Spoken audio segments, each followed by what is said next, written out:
Are turning our focus now to China and revelations of yet another underhanded attempt by the Chinese Communist Party, our pals at the CCP, to further undermine the West. Yeah, look at it. They're always up to something.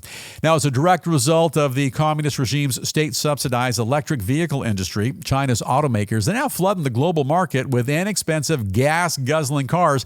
And experts say the move is a deliberate part of the CCP's overall goal to dominate critical sectors throughout the world.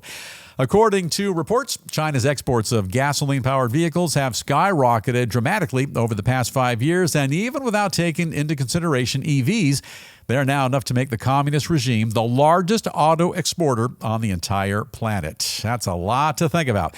The report also says the current vehicle export boom is being driven by the same CCP policies which provide government support for the country's EV automakers, thus allowing them to ignite a price war, bury the competition, and saturate the market with their cheaper rides. Now, the car is most likely no better than a 1970s Ford Pinto, but hey, a ride is a ride.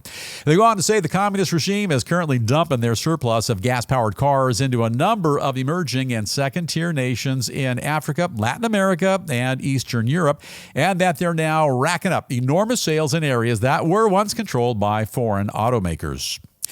A final thought, this is the News Roundup Lowdown. Come on, China, you just shot yourself in the foot. You did such a bang-up job on those affordable EVs that you put the gas engine car manufacturers in your own country out of business, and that to me is kind of a dumb strategy.